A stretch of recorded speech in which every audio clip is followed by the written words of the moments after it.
Y hacemos un contacto con nuestra compañera Génesis Novo. Ella se encuentra en la sede del Ministerio Público y desde ahí nos tiene información. Buenas tardes, Génesis.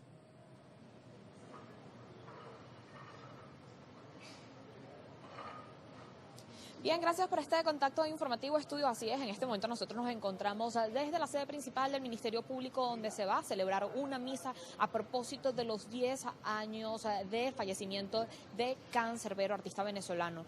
A fin de esto, el fiscal general de la República, Tarek William Saab, se encuentra con sus familiares, quien nos va a ampliar un poco más de información antes de que inicie la misa. Vamos a escuchar de inmediato al fiscal.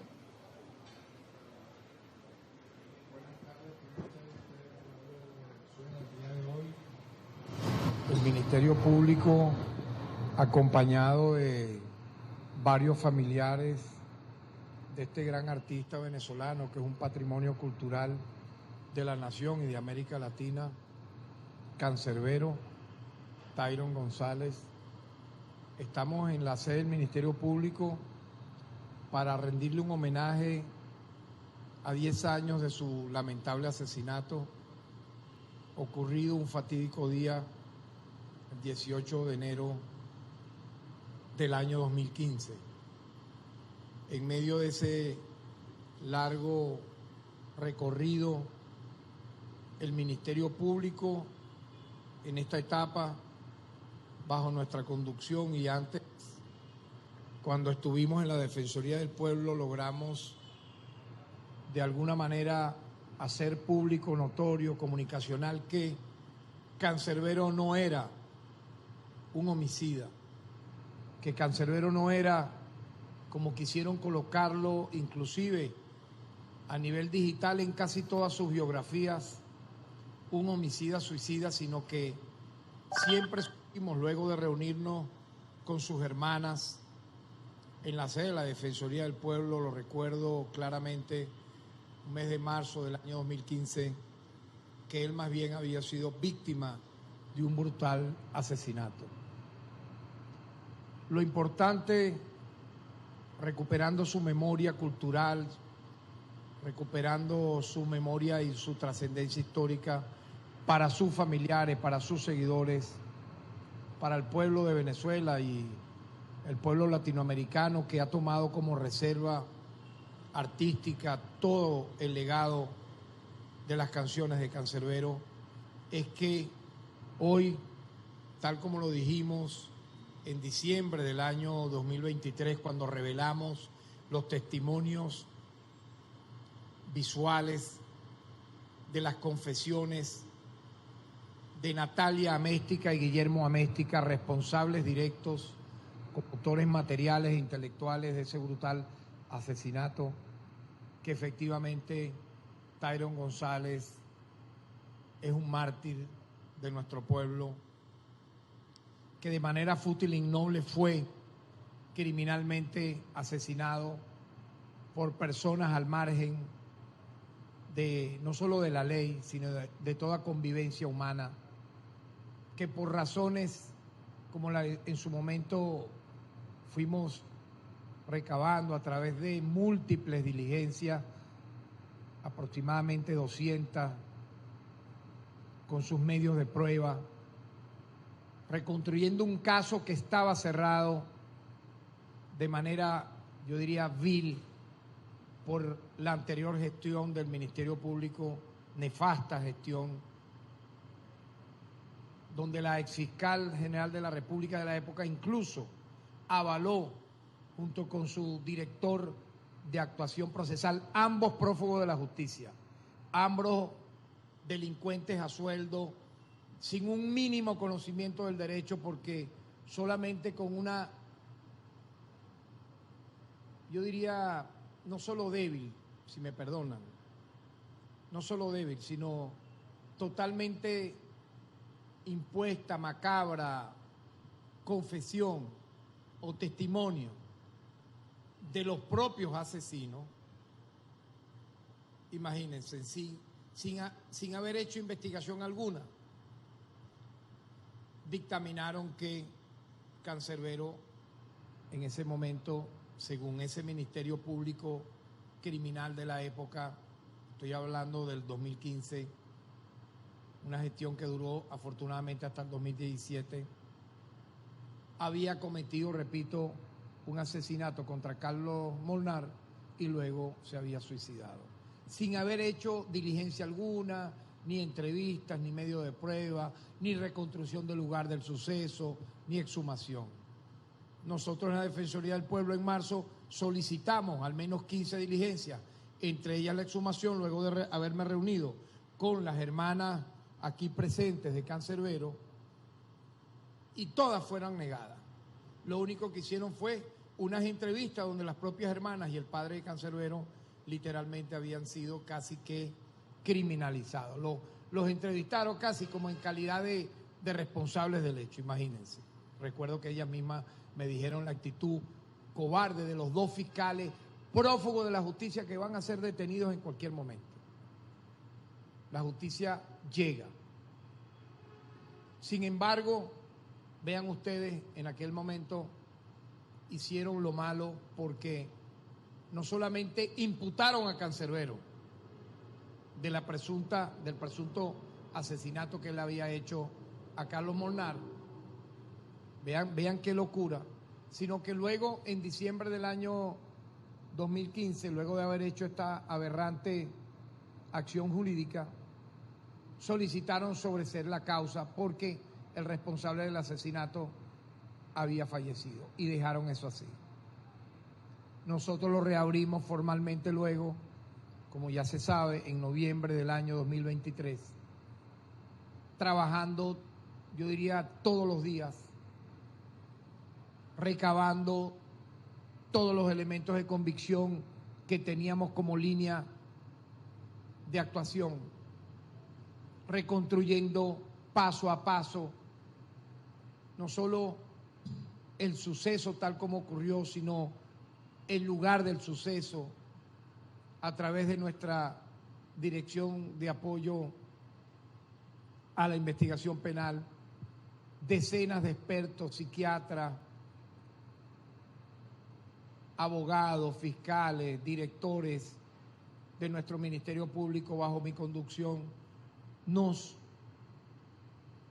dirigimos paso a paso a restablecer la verdad. Y apenas tuvimos el expediente en mano, nos dimos cuenta de lo que se había ocultado.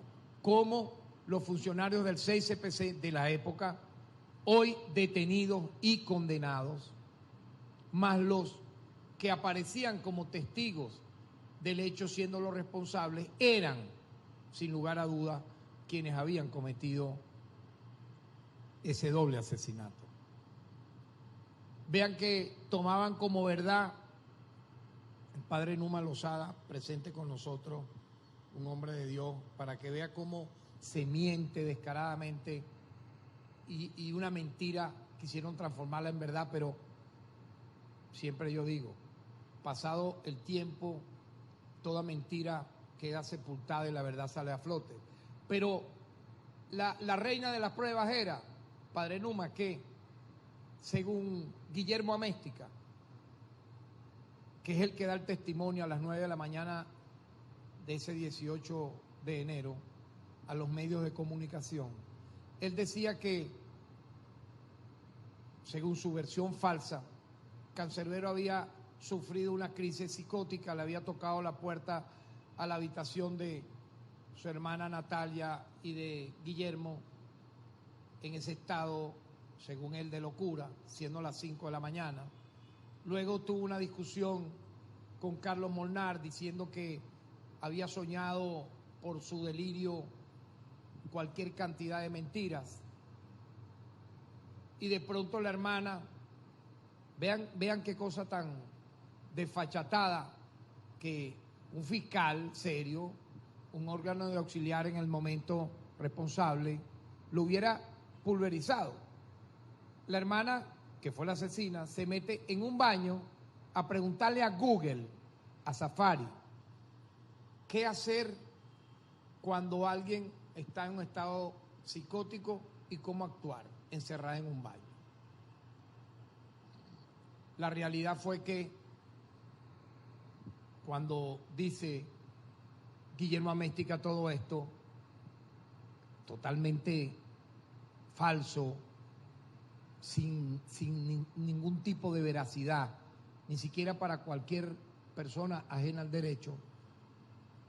Dice que la hermana escuchó cómo se rompió una ventana, unos vidrios, y luego cuando sale ve el cuerpo de Molnar y abajo el cadáver de Cancerbero. La primera gran mentira que vimos apenas tuvimos el expediente en mano era que no había ningunos vidrios en la ventana porque las romanillas habían sido quitadas. Lo que había era un boquete. Y esa fue la versión que circuló, ustedes la pueden ver en televisión, de la rotura de una ventana para demostrar que Cancerbero chocó contra ese vidrio y cae al vacío. No había tal ventana, no había tal vidrio, porque Guillermo Améstica y Natalia habían quitado la romanilla. Imagínate a alguien que sufre de delirio, que está en un estado psicótico y va a quitar esos tornillos, que eso es todo un trabajo que puede durar hasta quién sabe, una hora, porque eran varias romanillas. Pero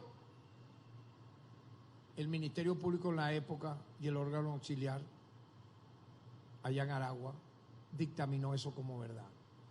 Nosotros apenas vimos todo el expediente, notamos otra gran mentira. ¿Cuál fue? ¿Cómo alguien se suicida, se lanza al vacío, cuando previamente, según las fotos que estaban en el propio expediente, tiene 2 puñaladas en el costado izquierdo? Por favor, ¿cómo tú vas a caminar en una cocina, de una sala hacia una cocina y lanzarte al vacío cuando tú tienes 2 puñaladas? Eso se dice y no se cree.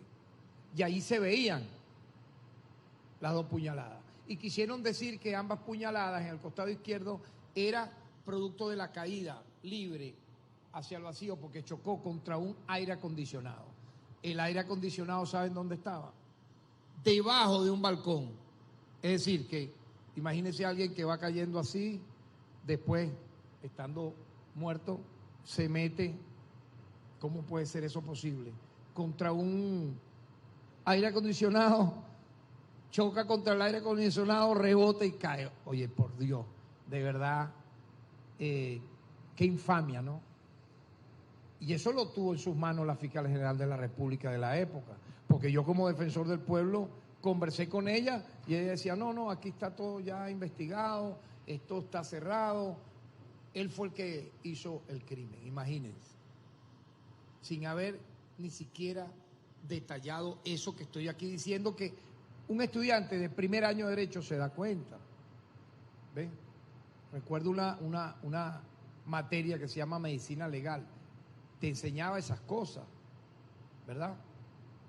Pero algo también que comenzamos a ver en el momento, incluso cuando me reuní con las hermanas, ellas me llevaron una foto de cómo cae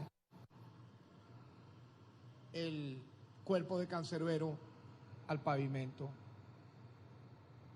Si tú caes del lado izquierdo, ¿cómo es que de rebote tienes el lado derecho totalmente fracturado y desfigurado?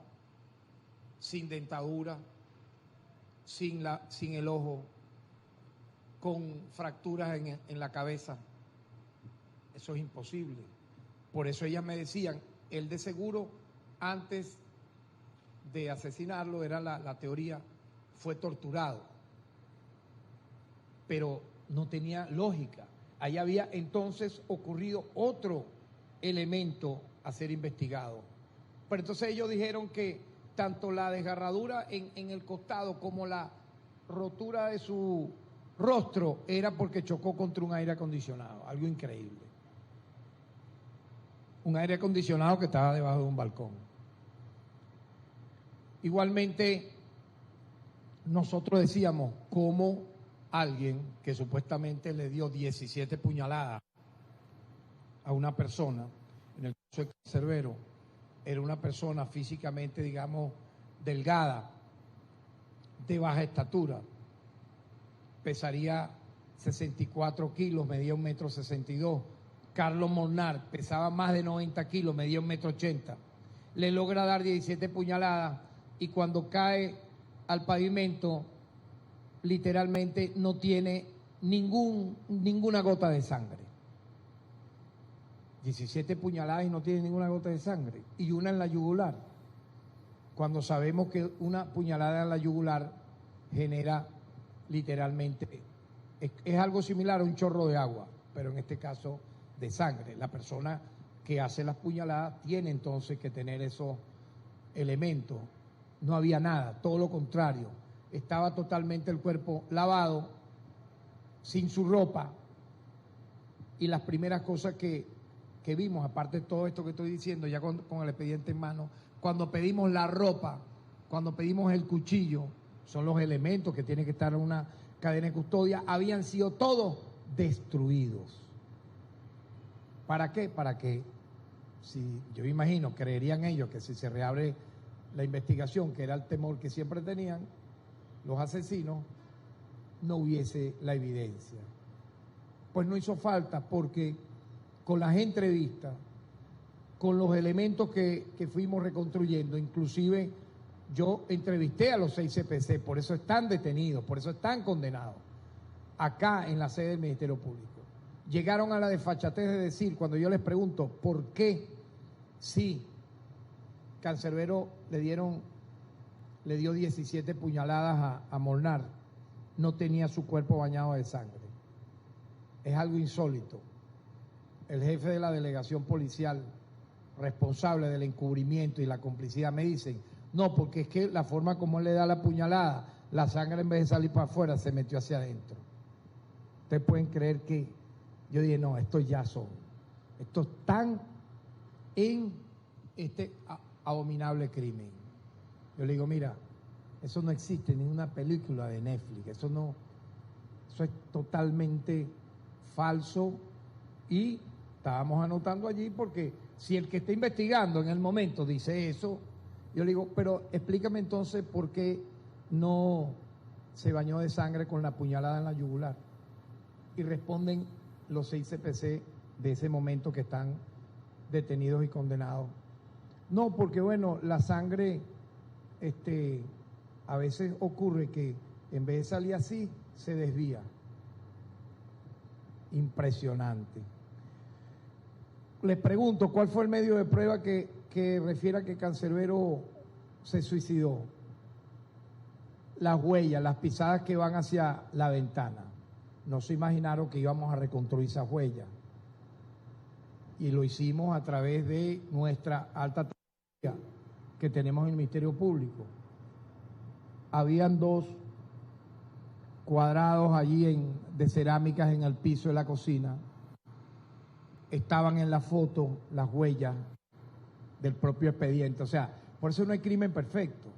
Ellos mismos en el expediente colocaron todo lo que íbamos a descubrir reabriendo el caso. Aparecía una pisada tomando parte de una cerámica y los dedos del pie en la otra. La segunda cerámica estaba rota. Decíamos, ojalá cuando vayamos a la cocina, han pasado 9 años, decíamos, estén las mismas cerámicas. Estaba la rotura allí. Se hizo la reconstrucción, duró varios días, yo diría varias semanas, unas 2 semanas y media. Se determinó que lo que queríamos, la huella, ¿cuánto medía la huella? Plantar 37.5. Le pedimos al papá de Cancerbero que nos trajera el último zapato que usaba Cancerbero, nos trajo unas botas, las medimos. ¿Cuánto medían las botas que nos daba la huella plantar de Cancerbero? 41. La talla era 41. ¿Cuánto era la que estaba hacia la ventana? 37.5. ¿Cuánto era la medida? Dijimos, vamos a hacerle porque ya estaba detenida Guillermo y Natalia, con todo esto que estoy diciendo, ya estaban detenidos. Como responsables, en este momento, decíamos, cómplices del hecho. Queríamos ver ahora a los autores materiales e ir a la verdad, con los elementos de convicción. Que nos reveló que la huella pertenecía a Natalia Améstica, es decir, la que fue hacia la ventana fue ella. Ahí es donde avanzamos de manera enorme con todo esto que estoy diciendo. Estoy tratando de resumir, bueno, un mes y medio de investigación, todo el mes de noviembre, estamos ya como que a mitad de diciembre del 2023. Eso me llevó a mí a buscar interrogar ya personalmente a Guillermo. Ahí es donde logramos las confesiones totalmente escabrosas. Todo esto que estoy tratando de resumir, que a todas luces revelaban que Cancerbero no era un homicida y tampoco un suicida, por todo lo que estoy aquí resumiendo. Y entonces Natalia confiesa y dice que ella era la responsable. Ella fue la que con un cuchillo de cocina le da las 2 puñaladas que tenía en el costado izquierdo Cancerbero, luego de ella misma matar a su pareja, de una puñalada en el cuello y de varias en la espalda y en los brazos. Cuando le interrogo y le digo cómo logró ese doble asesinato, refiere que, vean esto, a Cancerbero le apagaron la luz de su apartamento. Él no se la pasaba en esa casa, pero bueno, era amigo de Carlos Monar, con quien producía su concierto, etc. Qué coincidencia. Bien, es parte de la información.